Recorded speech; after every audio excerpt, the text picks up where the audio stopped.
Hi hello friends, welcome to my channel. நம்ம இன்னைக்கு இந்த வீடியோவில் ஆதார் கார்டு புதுசாக நீங்கள் இப்போ தான் ஆதார் கார்டு உங்களோட குழந்தைக்கு ஆதார் கார்டு பிடிச்சிருக்கீங்க. ஆனால் அந்த ஆதார் கார்டு பிடிச்சி ரொம்ப நாள் ஆச்சு. ஆதார் கார்டு ஓகே ஆயிடுச்சுன்னு சொல்கிறாங்க. பட் ஆதார் கார்டும் வீட்டுக்கு வரல, எனக்கு ஆதார் நம்பரும் கைக்கு வரல. என்ரோல்மெண்ட் நம்பர் மட்டும் தான் இருக்குது. அந்த என்ரோல்மெண்ட் நம்பரை வச்சு நான் எப்படி ஆதார் கார்டை வாங்குறதுன்னு சொல்லி நம்ம இந்த வீடியோவில் பார்க்கலாம். வாங்க வீடியோக்குள்ளே போகலாம். ஃபஸ்ட்டு ஆதார் கார்டு அஃபிஷியல் வெப்சைட்டான இந்த UIDன்ற வெப்சைட்டில் உள்ள வந்துருங்க. இதுக்கான லிங்க் நான் டிஸ்கிரிப்ஷனில் கொடுக்குறேன். இது ஹோம் பேஜ் வந்ததும் உங்களுக்கு இப்படி தான் ஃப்ரெண்ட்ஸ் இருக்கும். இதில் ஸ்க்ரோல் பண்ணிட்டு வந்தீங்கன்னா check enrolment update and status இருக்கு பாருங்க. அந்த இடத்துல கிளிக் பண்ணுங்கள். கிளிக் பண்ணதும் உங்களோட என்ரோல்மெண்ட் ஐடியை வச்சு கீழே இருக்கு பாருங்கள். ஃபஸ்ட்டு என்ரோல்மெண்ட் ஐடி வச்சு நம்ம ஸ்டேட்டஸ் செக் பண்ணிக்கலாம். உங்களோட ஆதார் கார்டு ஓகே ஆயிடுச்சா இல்லை ரிஜெக்ட் ஆயிடுச்சான்ட்டு. அதில் என்ரோல்மெண்ட் ஐடின்னு இருக்கு பாருங்கள். அதில் உங்களோட அந்த ஃபார்மில் காட்டுது பாருங்கள். ஃபஸ்ட்டில் என்ரோல்மெண்ட் நம்பருன்னு இருக்கும். அந்த நம்பரில் ஃபஸ்ட்டு 14 நம்பர் எடுத்து இந்த இடத்துல என்டர் பண்ணிங்க. என்டர் 14 டிஜிட் என்ரோல்மெண்ட் நம்பர் பாருங்க. அந்த இடத்துல என்டர் பண்ணிக்கங்க. நீங்கள் அதை என்டர் பண்ணி முடிச்சதும் நெக்ஸ்ட்டு எந்த டேட்டில் பிடிச்சிங்கன்றதை கீழே காட்டுது பாருங்கள். அந்த இடத்துல எப்பயுமே நீங்கள் அந்த என்ரோல்மெண்ட் செக் பண்ணும்போது மட்டும் அந்த நம்பரை நீங்கள் டைப் பண்ணிவிட்டு எப்பயுமே Ctrl+C கொடுத்து காப்பி பண்ணிக்கோங்க. ஏன்னா சில டைம் எரர் ஆயிரும். நீங்கள் திரும்பவும் போட்டு டைப் பண்ணிருக்க மாதிரி இருக்கும். அதனால் காப்பி பண்ணி பேஸ்ட் பண்ணிங்கன்னா கொஞ்சம் ஈஸியாக இருக்கும். நெக்ஸ்ட்டு வந்து எந்த டேட்டில் பிடிச்சிங்கன்னு சொல்லிட்டு அதுலேயே அந்த என்ரோல்மெண்ட் ஸ்லீப்லேயே இருக்கும். அந்த டேட்டை என்டர் பண்ணிக்கங்க.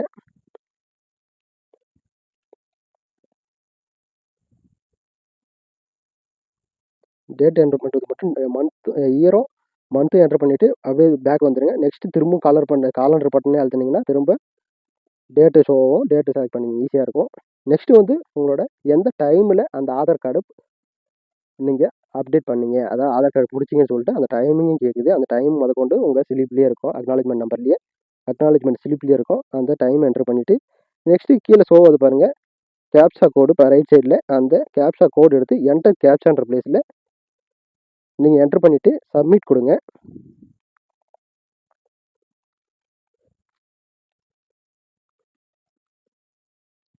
சப்மிட் கொடுத்தீங்கன்னா உங்களோட ஸ்டேட்டஸ் கீழே ஷோ ஆகும். கீழே ஸ்க்ரோல் பண்ணி பாருங்கள். Request accepted stage, validation stage completed, அது மூணுமே ஆயிடுச்சு. அதனால் ஆதார் கார்டு உங்களோட your Aadhaar card has been generated, will your Aadhaar is being printed and postal to you. But எனக்கு ஆதார் கார்டு போஸ்ட்டில் வரல. அந்த ஆதார் கார்டு வந்து ஓகே ஆயிடுச்சு, உங்கள் வீட்டுக்கு போஸ்ட்டில் வரும்னு சொல்லி போட்டிருக்குது. பட் ஆதார் கார்டு வீட்டுக்கு வரல. நம்ம இப்போ அந்த ஆதார் கார்டு நம்பரை எப்படி கண்டுபிடிக்கிறதுன்னு தான் பார்க்க போகிறோம். நெக்ஸ்ட்டு இந்த என்ரோல்மெண்ட் நம்பரை அப்படியே எடுத்து காப்பி பண்ணி வச்சுருங்க. காப்பி பண்ணி வச்சுட்டு நெக்ஸ்ட்டு அந்த ஹோம் பேஜ்லேயே ஸ்க்ரோல் பண்ணிட்டு வாங்க. நெக்ஸ்ட்டு அந்த ஹோம் பேஜுக்கு போயிருங்க. ஆதாரோட ஹோம் பேஜுக்கு போயிருங்க. ஹோம் பேஜ் போயிட்டு அஃபிஷியல் வெப்சைட்டான ஹோம் பேஜுக்கு போயிருங்க. நெக்ஸ்ட்டு ஆதார் பிவிசி கார்டுன்னு இருக்கு பாருங்கள். அந்த இடத்துல கிளிக் பண்ணுங்கள். ஆதார் பிவிசி கார்டுன்னு இருக்கு பாருங்கள். அந்த இடத்துல என்டர் பண்ணுங்க. இதில் வந்து நீங்கள் ஆதார் நம்பர் வச்சும் நீங்கள் பிவிசி கார்டு ரீப்ரிண்ட் போடலாம் வீட்டுக்கு வர்ற மாதிரி. அதுக்கப்புறம் நீங்கள் என்ரோல்மெண்ட் நம்பர் வச்சும் நீங்கள் ஆதார் கார்டை வீட்டுக்கு போஸ்ட்டில் வர மாதிரி நீங்கள் ரீப்ரிண்ட் போடலாம். உங்கள் வீட்டுக்கே போஸ்ட்டில் ஒரிஜினல் ஆதார் கார்டை அனுப்பிச்சிடுவாங்க ஃப்ரெண்ட்ஸ். இதில் நீங்கள் காப்பி பண்ணிங்களே அதில் என்ரோல்மெண்ட் நம்பரை டிக் பண்ணிவிட்டு நெக்ஸ்ட்டு நீங்கள் காப்பி பண்ணிங்களா அந்த என்ரோல்மெண்ட் நம்பரை பேஸ்ட் பண்ணிடுங்க இந்த இடத்துல. அப்படி இல்லைன்னா மேனுவலாக டைப் பண்ணிங்க. அந்த அக்னாலஜ்மெண்ட் நம்பரில் இருக்கிற அக்னாலஜ்மெண்ட் ஸ்லீப்பில் இருக்கிற அந்த 14 டிஜிட் நம்பரை என்டர் பண்ணிக்கோங்க. என்டர் பண்ணிவிட்டு அதே மாதிரியே டேட்டு மந்த்து அதே மாதிரியே இயரு மந்த்து மற்றும் டேட்டை செலக்ட் பண்ணிவிட்டு நெக்ஸ்ட்டு அதே மாதிரி டைமை செலக்ட் பண்ணிக்கங்க. எந்த டைமில் பிடிச்சிங்களோ அந்த டைமை செலக்ட் பண்ணிக்கோங்க. அர்ஜென்ட்டுக்கு எனக்கு ஆதார் கார்டு நம்பர் மட்டும் இருந்தால் கூட போதுன்றவங்களுக்கு இந்த ஆதார் கார்டு நம்பரை கூட வச்சு ஃபோன் நம்பரும் மாறி இருக்கும். சில பேருக்கு ஃபோன் நம்பரும் மாறி இருக்கும். அதை வச்சும் எடுக்க முடியாது ஆதார் கார்டை. ஒரு நம்பர் மாற்றி போட்டிருப்பாங்க. அந்த பிரச்சனையும் இருக்கும். அதனால் நீங்கள் இதில் போட்டு அந்த திரும்ப அந்த டேட்டு டைமெல்லாம் என்டர் பண்ணிவிட்டு நெக்ஸ்ட்டு அந்த கேப்சா கோடை என்டர் பண்ணிவிட்டு my mobile number is not ரிஜிஸ்டர்ன்னு சொல்லிட்டு ஸ்டிக் பண்ணிட்டு இப்போ கரண்ட்டில் எந்த மொபைல் நம்பர் வச்சுருக்கீங்களோ அந்த நம்பரை என்டர் பண்ணிக்கங்க. ஏன்னா நீங்கள் அப்ளிகேஷன் போடும்போது நீங்கள் ஆதார் கார்டு பிடிக்கும்போது ஒரு நம்பர் மாற்றி கொடுத்துருப்பீங்க, இல்லை 2 நம்பரே வேறு தொலைஞ்சு போயிருக்கும், நம்பரே இருக்காது, ரொம்ப நாள் ஆயிருக்கும். அந்த நம்பர் இல்லைன்னா இப்போ கரண்ட்டில் எந்த நம்பர் வச்சுருக்கீங்களோ அந்த நம்பர் என்டர் பண்ணிவிட்டு சென்ட் ஓடிபி கொடுங்க. திரும்பவும் கரெக்டாக டைப் பண்ணிவிட்டு சென்ட் ஓடிபி கொடுங்க. சென்ட் ஓடிபி கொடுத்தீங்கன்னா இப்போ கரண்ட்டில் எந்த மொபைல் நம்பர் என்டர் பண்ணிங்கன்னா அந்த மொபைல் நம்பருக்கு இப்போ ஒரு ஓடிபி வந்திருக்கும் உங்களுக்கு 6 டிஜிட்டில். அந்த ஓடிபி எடுத்து என்டர் ஓடிபின்னு இருக்கு பாருங்கள், அந்த இடத்துல என்டர் பண்ணிங்க ஃப்ரெண்ட்ஸ்.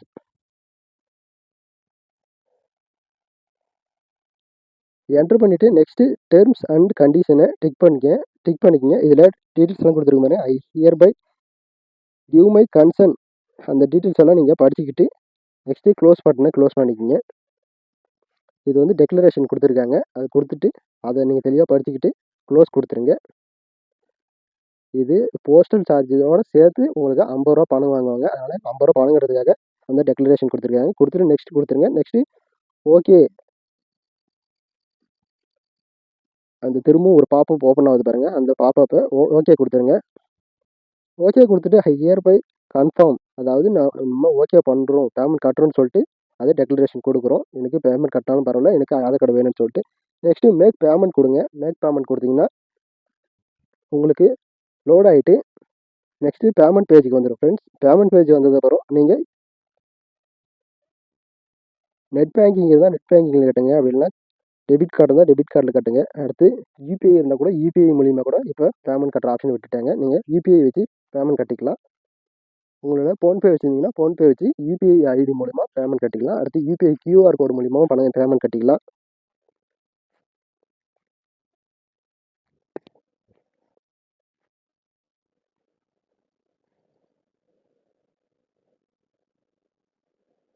நெக்ஸ்ட்டு நீங்கள் இந்த என்ரோல்மெண்ட் நம்பர் போட்டுட்டு நீங்கள் ஆதார் கார்டு ரீப்ரிண்ட் கொடுக்கும்போதே உங்களோட ஆதார் நம்பர் இதில் ஷோ ஆயிடும் ஃப்ரெண்ட்ஸ்.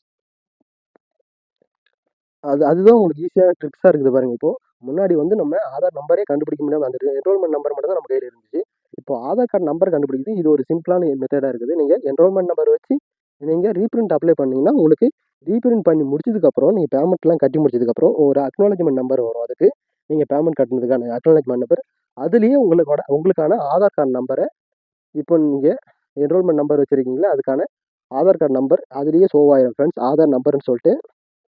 நெக்ஸ்ட்டு உங்களோட யூபிஐ கொடுத்து யூபிஐயில் பேமெண்ட் வெரிஃபை கொடுத்துட்டு பேமெண்ட் கட்டிடுங்க.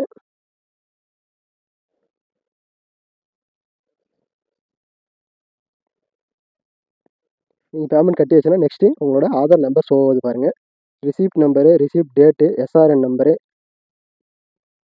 லாஸ்ட்டாக ரீப்ரிண்ட் அமௌண்ட் 50, அதுக்கு கீழே ஆதார் நம்பர்ன்றது ஷோ ஆகுது பாருங்கள். அதுதான் உங்களோட அந்த என்ரோல்மெண்ட் நம்பருக்கான ஆதார் நம்பர். அந்த நம்பரை காப்பி பண்ணிக்கிங்க. அதை வச்சு நீங்கள் ஏதாவது அர்ஜென்ட் ரெஃபரன்ஸுக்கு யூஸ் பண்ணிக்கலாம். ஓகே ஃப்ரெண்ட்ஸ், நெக்ஸ்ட்டு நம்ம இந்த ஆதார் கார்டு போஸ்டல் மூலிமா வந்துருச்சா இல்லையான்றது முதற்கொண்டு நம்ம செக் பண்ணிக்கலாம். இந்த எஸ்ஆர்என் நம்பர் இருக்கு பாருங்கள், அதை காப்பி பண்ணிக்கிங்க. எஸ்ஆர்என்னு இருக்கு பாருங்கள், அந்த நம்பர் காப்பி பண்ணிக்கிங்க. இதில் இந்த அக்னாலஜ்மெண்ட் நம்பரில்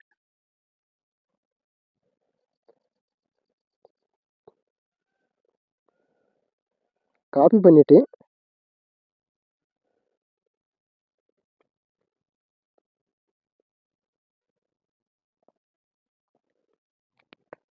நெக்ஸ்ட்டு திரும்பவும் உங்களோட நெக்ஸ்ட்டு ஆதாரோட அஃபிஷியல் வெப்சைட்டான ஹோம் பேஜுக்கே வந்துடுங்க. இப்படி தான் இருக்கும் ஆதாரோட அஃபிஷியல் வெப்சைட்டு ஹோம் பேஜ். நல்லா ஸ்க்ரோல் பண்ணிட்டு வாங்க. கீழே ஸ்க்ரோல் பண்ணிட்டு வந்ததும் check Aadhaar PVC card order status இருக்கு பாருங்கள், அந்த இடத்துல கிளிக் பண்ணுங்கள். இப்போது அதில் கிளிக் பண்ணதும் என்டர் எஸ்ஆர்என் நம்பர் இருக்கு பாருங்கள், அந்த இடத்துல இப்போ எஸ்ஆர்என் நம்பர் கொடுத்துருங்க. அந்த காப்பி பண்ணிங்களா அந்த நம்பரை பேஸ்ட் பண்ணிடுங்க. நெக்ஸ்ட் அந்த கேப்சா புரியலாம், கேப்சா அந்த ரொட்டேஷன் பட்டன் இருக்கு பாருங்கள், அந்த இடத்துல கிளிக் பண்ணிங்கன்னா வேறு கேப்சா ஆட் ஆகும். அந்த கேப்சா எடுத்து என்டர் பண்ணிவிட்டு சப்மிட் கொடுத்துருங்க. சப்மிட் கொடுத்தீங்கன்னா உங்களோட எஸ்ஆர்என் நம்பர் மற்றும் ஆர்டர் டேட்டு, எந்த டேட்டில் ஆர்டர் பண்ணீங்களோ அந்த ஆதார் கார்டு வீட்டுக்கு வர்ற மாதிரி போஸ்ட்டில் தான் வரும். அந்த ஆதார் கார்டு என்னைக்கு டேட்டில் ஆர்டர் பண்ணியிருக்கீங்கன்னு சொல்லி காட்டும். நெக்ஸ்ட்டு கரண்ட் ஸ்டேட்டஸ் பிரிண்ட் கம்ப்ளீட்டட்னு வருது பாருங்கள். ஆதார் கார்டு பிரிண்ட் ஆச்சுன்னா பிரிண்ட் கம்ப்ளீட்டட்னு வரும். ஃபஸ்ட் நாளே செக் பண்ணிங்கன்னா நீங்கள் இதை பிரிண்ட் கம்ப்ளீட்லாம் வராது, நீங்கள் ஸ்டேட்டஸ் மட்டும் தான் பார்க்க முடியும். நெக்ஸ்ட்டு ஏர்வே பில் நம்பர்ன்றது பாருங்கள், அதில் போஸ்டல் செக் பண்ணுறதுக்கான லிங்க் கொடுத்துருப்பாங்க. அந்த லிங்க்கை கிளிக் பண்ணுங்கள். அந்த நம்பரும் ரெஃபரன்ஸ் நம்பரும் காப்பி பண்ணிக்கங்க. அந்த லிங்க்கை கிளிக் பண்ணிங்கன்னா உங்களுக்கு போஸ்டல் ஆஃபீஸோட அஃபிஷியல் வெப்சைட்டுக்கு உள்ளே வந்துடும். அந்த ரெஃபரன்ஸ் நம்பர் அதுக்கு முன்னாடி உங்களுக்கு காப்பி பண்ணிக்க. உங்கள் ஆதார் கார்டு வீட்டுக்கு போஸ்ட்டில் வர மாதிரி நீங்கள் அப்ளை பண்ணதுக்கான ரெஃபரன்ஸ் நம்பர் அது காப்பி பண்ணதும் கீழே post office official website open ஆகிடுச்சு பாருங்கள். அதில் கன்சிக்மெண்ட் நம்பர்னு இருக்கு பாருங்க, அந்த இடத்துல நீங்கள் காப்பி பண்ணீங்களே அந்த ரெஃபரன்ஸ் நம்பரை பேஸ்ட் பண்ணிடுங்க. பேஸ்ட் பண்ணிவிட்டு இப்போது அதுக்கு கீழே இருக்கு பாருங்கள் அந்த க்ரீன் கலரில் கேப்சா, அந்த கேப்சாவை எடுத்து என்ட்ரு பண்ணிவிட்டு நெக்ஸ்ட்டு ட்ராக் நவுன்னு கொடுங்க. ட்ராக் நவுன்னு கொடுத்தீங்கன்னா நெக்ஸ்ட்டு உங்களோட ஆதார் கார்டு என்ன ஸ்டேட்டஸ். நான் வந்து இது ஒரு 10 நாளைக்கு கழிச்சு தான் நான் செக் பண்ணுறேன். நான் உடனே செக் பண்ணல, அதுவும் சேர்த்து உடனே வீடியோ எடுத்துட்டேன். நீங்கள் ஸ்டேட்டஸ் செக் பண்ணும்போது உங்களோட ஆதார் கார்டு பிரிண்ட் பண்ணுது, நீங்கள் எங்கே இருக்குது, உங்கள் வீட்டுக்கு போஸ்ட்டில் வந்துருச்சான்னு சொல்லி கொண்டு டெலிவரி எங்கே பாருங்கள். ஃபஸ்ட்டு பிளாக்கு, நெக்ஸ்ட்டு புக்கு எந்த டேட்டில் புக் ஆகுதுன்னு சொல்லிட்டு ஆர்டிகல் டைப்பு, அடுத்து டெலிவரி டேட்டு எல்லாமே முதல்ல ஆதார் கார்டு உங்கள் வீட்டுக்கு போஸ்ட்டில் வந்துருச்சான்றது முதற்கொண்டு உங்கள் இதுலேயே பார்த்துக்கலாம் ஃப்ரெண்ட்ஸ். ஓகே ஃப்ரெண்ட்ஸ், அவ்வளோதான் வீடியோ பிடிச்சிருந்தா லைக் ஷேர் சப்ஸ்கிரைப் பண்ணிடுங்க. தேங்க்ஸ் ஃபார் வாட்சிங். டெலிவரி ஆன டேட்டு முதற்கொண்டு டைம் முதற்கொண்டு நமக்கு இங்கே காட்டிடுவாங்க. ஓகே ஃப்ரெண்ட்ஸ், நம்ம வெரி சிம்பிள் ஆயிடுச்சு நம்ம ஆன்லைன் மெத்தட் இப்போல்லாம். அதனால் நம்ம இதை வச்சே நம்ம என்ரோல்மெண்ட் நம்பர் கண்டுபிடிச்சிக்கலாம். Aadhaar card number enrolment number வச்சு ஆதார் கார்டு நம்பரும் கண்டுபிடிச்சாச்சு. ஆதார் கார்டு வீட்டுக்கு போஸ்ட்டில் வர மாதிரியும் பண்ணியாச்சு. ஃபோன் நம்பரே இல்லைனாலும் இனிமேல் பயப்பட தேவையில்ல. ஓகே ஃப்ரெண்ட்ஸ், அவ்வளோதான் வீடியோ பிடிச்சிருந்தா லைக் ஷேர் சப்ஸ்கிரைப் பண்ணிடுங்க.